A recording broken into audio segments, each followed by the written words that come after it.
2-3 वेगवेगळ्या प्रकारचे निवेदन दिलेत आम्ही आज. राष्ट्रवादी युवक काँग्रेस शरदचंद्र पवार धाराशिव तालुक्याच्या वतीनं आम्ही आज आपला 2023-24 चा जो पीक विमा आहे तो रखडलेला पीक विमा लवकरात लवकर मिळावा आणि खरं तर पीक विमा भरण्याची जी तारीख आहे 15 जुलै ही तारीख वाढवून मिळावी. व सर्वात महत्त्वाचा जो प्रश्न आज आपल्या जिल्ह्याच्या आणि समग्र महाराष्ट्राच्या दृष्टीनं महत्त्वाचा प्रश्न आहे, जो खाजगी शाळाच्या संदर्भात जी RTEची परीक्षा आहे त्या परीक्षेचा संदर्भातला एक अध्यादेश शासनानं काढला आहे. तर तो खरं तर अध्यादेश एकदम कन्फ्यूज करणारा अध्यादेश आहे, जेणेकरून त्या कन्फ्यूज करणाऱ्या अध्यादेशामुळं आज ती प्रवेश प्रक्रिया रखडलेली आहे.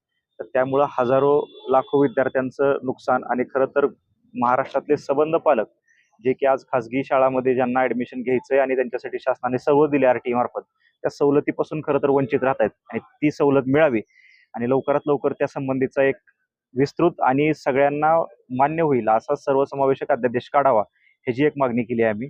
आजच्या विधानसभेत खरं तर सर्वांनी एक महत्त्वाचा मुद्दा त्याच्यावर सगळ्यांनी खरं तर जास्त हायलाईट केलंय, जो की खरं तर आपल्या धाराशिव जिल्ह्यासंबंधित खरं तर मला एक महत्त्वाचा प्रश्न वाटतो, की आपल्या इथं खरं तर दुष्काळी भाग असल्यामुळं आपले जास्तीत जास्त तरुण हे स्पर्धा परीक्षेच्या मार्फत काम करतात.